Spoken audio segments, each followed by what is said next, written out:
हम भक्ति के साथ साथ प्रेमियों बहुत ज़रूरी है हमारी भक्ति बनी रहे, उसके साथ साथ बहुत सारे जो परहेज ज़रूरी हैं। जिस प्रकार देखो, जो डॉक्टर है उसके पास हम मेडिसिन लेने के लिए जाते हैं ना, अपना ट्रीटमेंट करवाने के लिए जाते हैं, तो डॉक्टर सबसे पहले क्या बताता है कि देखो दवाई तो मैं दे दूँगा, लेकिन इसके दवाई के साथ साथ ये चीज़ें नहीं खानी है। कहता है ना, दवाई तो जितनी मर्जी महंगी ले लो, कॉस्टली ले लो, लेकिन वो इफ़ेक्ट कब करेगी? जब उसके साथ जो चीज़ें बताई गई हैं उनका परहेज करेंगे। अगर नहीं करेंगे तो फिर जो आपका मर्ज है वहीं का वहीं रहेगा। एग्ज़ाम्पल के लिए आप शुगर को ले लो, डायबिटीज़।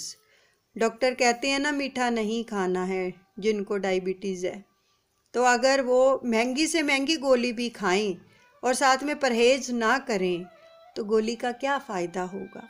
इसी प्रकार भजन सिमरन हम बहुत करते हैं, सब कुछ करते हैं, लेकिन भजन सुमिरन करते हुए अगर हमारा आचरण ठीक नहीं है, हमारा व्यवहार ठीक नहीं है, हमारी वाणी ठीक नहीं है, तो प्रेमियों वो फिर भजन सुमिरन क्या होगा? उसका लाभ हमें नहीं मिलेगा, क्योंकि हमने परहेज नहीं किया है। भक्ति करने वालों को देखो जरा, जो सच में भक्ति करते हैं ना, सच में भक्ति करते हैं, उनके अंदर करुणा, दया, सहनशीलता, आदर, सम्मान, सहानुभूति, प्रेम, ये सब चीज़ें कूट कूट कर भरी होती हैं, कूट कूट कर भरी होती हैं। सो इसलिए भक्ति के साथ साथ इन चीज़ों की बहुत आवश्यकता है। पूरे दिन भर में हम जो कुछ भी करते हैं, क्या रात को बैठकर कभी हम सोचते हैं कि आज हमारे द्वारा कौन कौन से कर्म हुए हैं?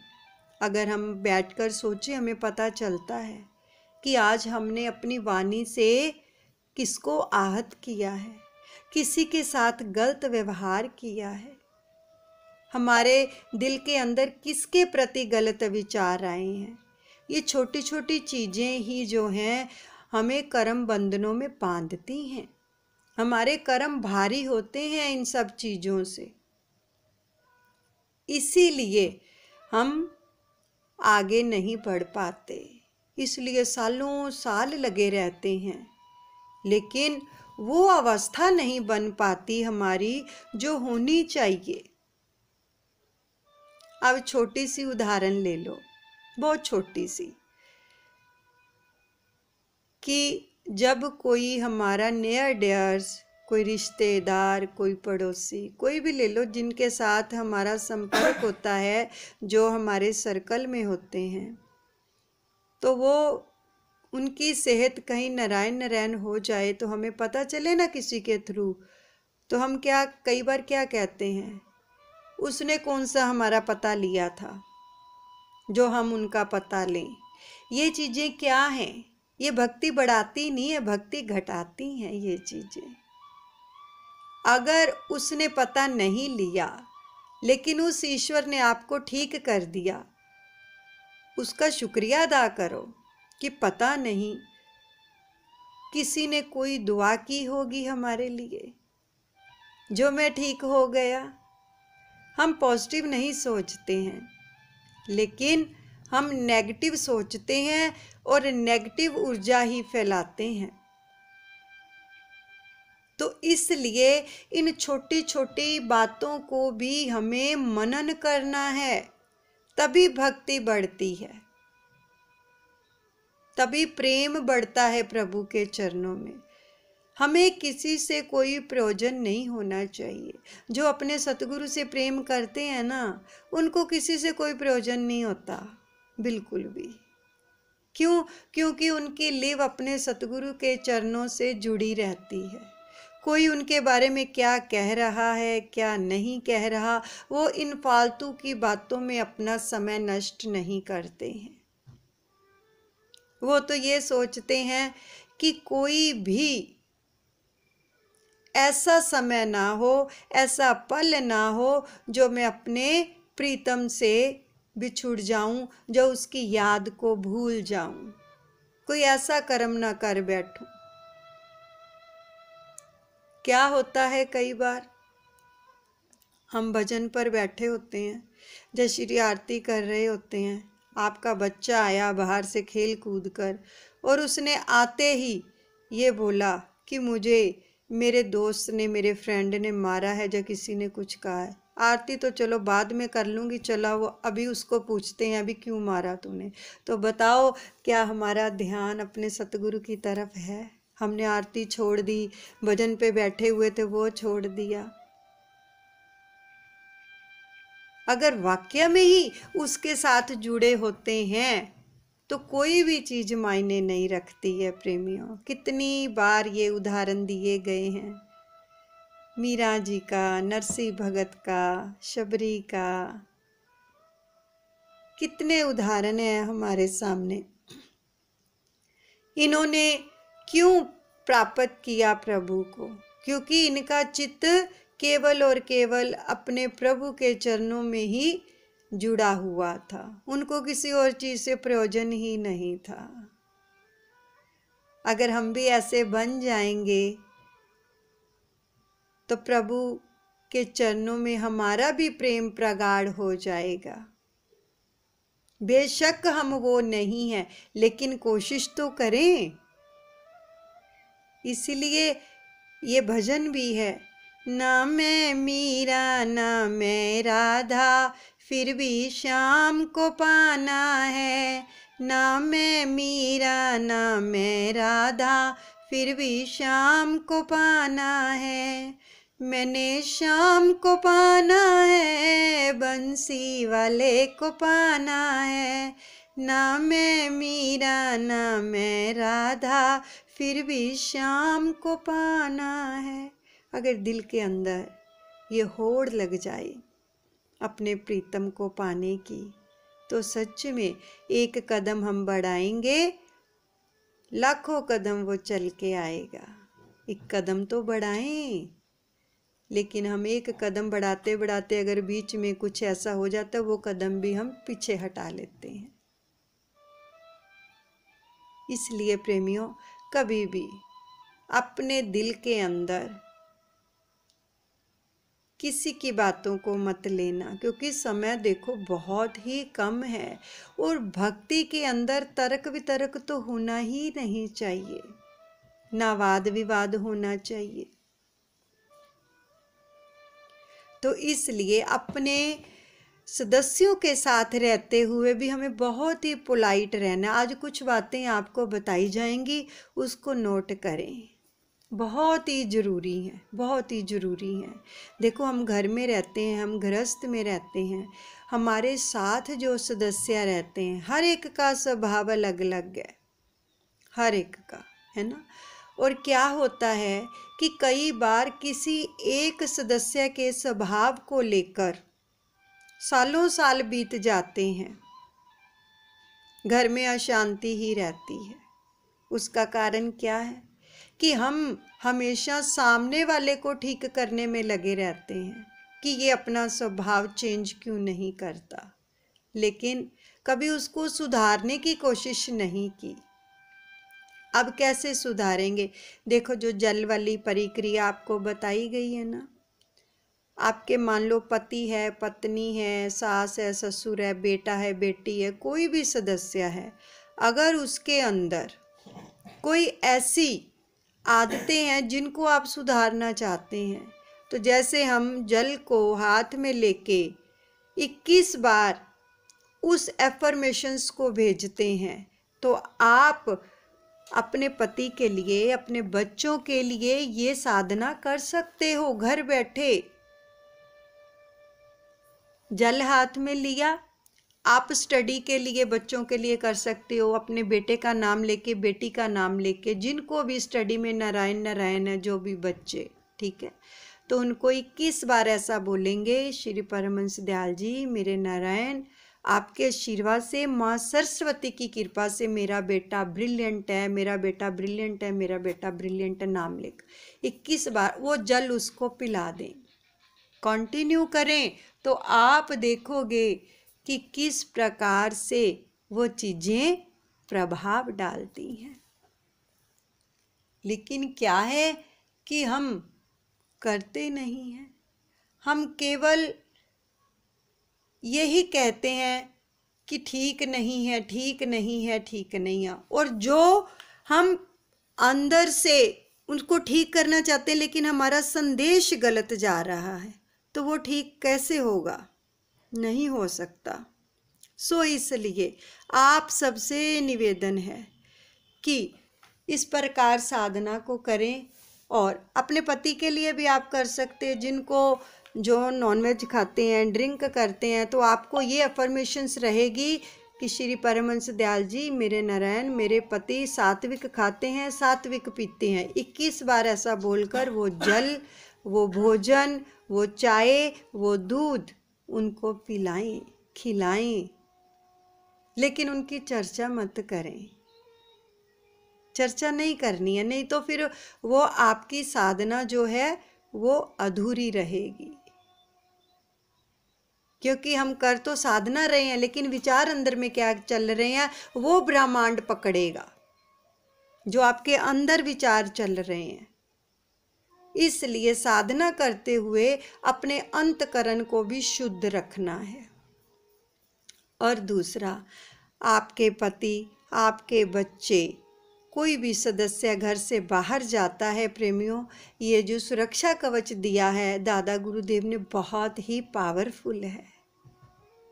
जब भी वो घर से बाहर जाते हैं ना, उनको छोड़ने के लिए गेट तक जरूर जाया करो। अगर नहीं जा सकते, कम से कम वो आपको कह के जाते हैं कि हम जा रहे हैं, उसी वक्त खड़े होकर दादा गुरुदेव जी का सुरक्षा कवच बनाया और उसमें जो भी जा रहा है अपने पति को, अपने बच्चों को डाल दिया करो कि दादा गुरुदेव, मेरे पति आपके सुरक्षा कवच में सुरक्षित हैं, बच्चे भी, जो भी जा रहा है, सुबह समय से घर से गए हैं, समय पर घर वापस आ गए हैं। पति के लिए कर रहे हो तो पति को कारोबार में खूब लाभ हो रहा है, फल फूल रहा है हमारा कारोबार, हर माह 56 करोड़ का लाभ हो रहा है ईमानदारी से। और उसके बाद 21 बार नाम का जाप करो। क्या हम वो जब जाते हैं तो ऐसी ब्लेसिंग देते हैं? लेकिन हम ये कहते हैं कि कारोबार नारायण है, हमें फाइनेंशियली तौर पर नारायण है, लेकिन क्या ये साधनाएं हम करते हैं? इतना पुरुषार्थ करते हैं? करके तो देखो कितनी जल्दी इनका आपको रिजल्ट मिलेगा। और जो जिसको भी मानता है उसी का सुरक्षा कवच अपने हाथ पर बना सकता है। मान लो श्री कृष्ण के अनुयायी हैं तो वो अपने हाथ पर क्या लिखेंगे? श्री कृष्ण शरणम ममा, श्री रामम शरणम ममा। जैसे हम लिखते हैं दादा गुरु शरणम ममा और नीचे ओम बनाना है, तभी पूरा सुरक्षा कवच बनता है। करके तो देखो, प्रभु के नाम में बहुत पावर है। देखो, जब हम घर से बाहर जाते हैं ना, आपके भी बच्चे जब छोटे होते थे तो किसी ना किसी पड़ोसी को आप कह के जाते थे ना कि मेरे बच्चे का ध्यान रखना, मैं अभी आ रही हूँ। तो जब तक हम आ नहीं जाते थे, उनकी रिस्पॉन्सिबिलिटी बनती थी कि वो उसका ध्यान रखें, क्योंकि इसकी माँ हमें कह के गई है। इसी प्रकार जब हम अपने सतगुरु से, अपने भगवान से, अपने ईश्वर से, अपने अल्लाह से, अपने वाहे गुरु से एक जिम्मेदारी उसको सौंप देते हैं कि मेरे पति, मेरे बच्चे आपके सुरक्षा कवच में सुरक्षित हैं और ये सही समय से घर पे गए हैं, सही समय पर घर वापस आ गए हैं, आप इनकी रक्षा कर रहे हो, तो उसकी जिम्मेदारी बनती है। अगर एक इंसान को हम कहते हैं वो अपनी जिम्मेदारी समझकर उस चीज़ को निभाता है, अरे भाई वो तो भगवान है जिसके आगे हम प्रार्थना कर रहे हैं, नाम का जाप कर रहे हैं, तो वो क्यों नहीं रक्षा करेगा? करेगा। इसी प्रकार रोज किया कीजिए। कितनी सारी साधनाएं आपको बताई गई हैं। रात को सोने से पहले अपने पूरे घर को सुरक्षा कवच में डालिए, सारे परिवार को। कई लोगों के बच्चे बाहर विदेश में रहते हैं, उनको सुरक्षा कवच में डालकर 21 बार नाम का जाप करके सो, उनको सुरक्षा कवच में डालो। और फिर सुबह रात को सोते समय बोला गया कि अपने परिवार को लेकर बैठ के शुक्राने की माला जरूर करो। दिन भर में वो कितना कुछ देता है हमें, हमारे पास ऐसी ऐसी चीज़ें पहुंचाता है जो हमें चाहिए होती है, पता नहीं किस किस के थ्रू वो पहुंचाता है। तो अपने बच्चों को भी लेके बैठो। सिर्फ 1 या 2 मिनट लगते हैं शुक्राने की माला करने में, कोई ज़्यादा समय नहीं लगता, करके देखो। और हमने रजिस्टर भी लगवाया था कि एक रजिस्टर लगाओ जिसके ऊपर उसका शुक्राना लिखा करो हर रोज। चाहे 2 लाइनें लिखो, चाहे 1 लाइन लिखो, चाहे 3 लाइनें लिखो, लेकिन लिखना जब शुरू करोगे ना शुक्राना, वो चीज़ें आपके पास आनी शुरू हो जाएंगी जो आप चाहते हो लेकिन आपकी किस्मत में नहीं है। वो प्रकृति बाध्य हो जाती है देने के लिए। कैसे बाध्य हो जाती है ये आपको एक बार सुनाया भी गया था कि अगर शुक्राना करते हैं तो क्या मिलता है, अगर नहीं करते तो जो है वो भी चला जाता है। बहुत अच्छा प्रसंग सुनाया था। शुक्राना करते हैं तो वो प्रकृति, वो परमात्मा देने के लिए बाध्य हो जाता है। अगर शुक्राना नहीं करते, केवल उलाने ही देते रहते हैं, क्या किया है, हमें क्या दिया है, हम तो सारी जिंदगी खुद ही मेहनत करते रहे, ये हो वो है, तो फिर वो क्या होता है, जो आपके पास होता है अगर हम शुक्राना नहीं करते वो भी धीरे धीरे समाप्त हो जाता है। तो इसलिए शुक्राना अपने बच्चों को भी करना सिखाएं। हर पल, हर घड़ी, हर समय उसका शुक्राना करें। ये सारी चीज़ें आपको इसलिए बताई जा रही हैं कि भक्ति के साथ साथ हमारा जीवन भी उज्जवल होना चाहिए।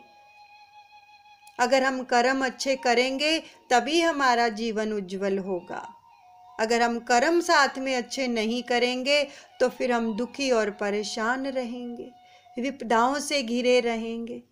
आप देखो ये जो ग्रुप खोला गया है, कितनी कृपा है, जोड़ो सबको। कितना कुछ दे रहे हैं दादा गुरुदेव। संपूर्ण विश्व के लिए प्रार्थनाएं हो रही हैं घर बैठे। ये भी तो एक निष्काम सेवा है जो हम सभी मिलकर सामूहिक रूप में कर रहे हैं। और जो किसी के लिए प्रार्थना करते हैं ना, उनको कभी अपने लिए दुआ करने की ज़रूरत नहीं पड़ती है। भगवान कहते हैं जब तुम किसी को ब्लेस करते हो ना, तो तुम्हें तो मैं ब्लेस कर देता हूँ। तो जिसको भगवान ने ब्लेस कर दिया उसको किसी चीज़ की ज़रूरत रहेगी? तो इसलिए प्रेमियों, अपने आप को चेंज करो। बहुत ही पोलाइट। घर में किसी को गुस्सा आता है ना, तो अपनी तरफ से ये संदेश भेजा करो कि मेरे पति पोलाइट हैं, लविंग हैं, केयरिंग हैं। ये संदेश देते रहा करो। आगे से बोलना नहीं है कि हम भी 1 की 4 सुनाएं, फिर काम नहीं बनेगा। किसी को भी, किसी का भी स्वभाव नारायण नारायण है, उसको हमने ठीक करना है भाई, उसको और भड़काना नहीं है, हमने उसको ठीक करना है। एफर्मेशंस देकर तो देखो कितना प्रभाव पड़ता है इस संदेश का। क्योंकि जो ब्रह्मांड है ना, वो आपका संदेश सुनेगा कि आप कह क्या रहे हो। आप साधना कर रहे हो मान लो, किसी के लिए भी, अपने पति के लिए, अपने बच्चों के लिए, लेकिन किसी का फ़ोन आ गया, आपने चर्चा करनी शुरू कर दी कि मेरे पति तो ऐसे हैं, मेरे पति तो ऐसे हैं, ऐसे करते हैं, ऐसे करते हैं, ऐसे करते कर आप साधना रहे हो, लेकिन संदेश ब्रह्मांड में क्या जा रहे हैं? ब्रह्मांड ने संदेश को पकड़ना है और वैसे ही ब्रह्मांड को तथास्तु कहना आता है और कुछ नहीं कहता वो, तथास्तु। अब आप ये देखो हम अपनी वाणी से भेज क्या रहे हैं, क्या संदेश भेज रहे हैं? अच्छे संदेश भेज रहे हैं तो अच्छी ऊर्जा आएगी, और हम ही सामने वाले को बनाते हैं कि वो कैसा व्यवहार हमारे साथ करे। ये जो सामने वाला होता है ना, वो हमारे जो विचार होते हैं उसकी बॉडी पर प्रभाव डालते हैं, असर डालते हैं। देखो, जो मीठा बोलता है और कभी आपका संपर्क उससे हो जाता है, आप दूर से ही और कहीं कहीं भी बैठे होंगे, उसको याद करके आपके मन के अंदर प्रसन्नता ही आएगी कि हाँ, उसकी वाणी बहुत मीठी है, उनसे मिलके आनंद आ गया। अगर किसी का स्वभाव नरैन नरैन है तो हम उसके पास भी खड़े नहीं होना चाहते, कहते दूर से निकलो। ये विचार, ये वाणी, ये व्यवहार ही हमारे जीवन को बनाते हैं। इसलिए हमें इनकी साधना करनी है प्रेमियों, और अपने जीवन को उज्जवल करना है। किसी को किसी भी प्रकार की कोई भी नारायण हेल्प की ज़रूरत है तो प्रार्थना कीजिए अपने प्रभु से, अपने ईश्वर से। वो सुनते हैं, लेकिन निर्मल होकर, अंत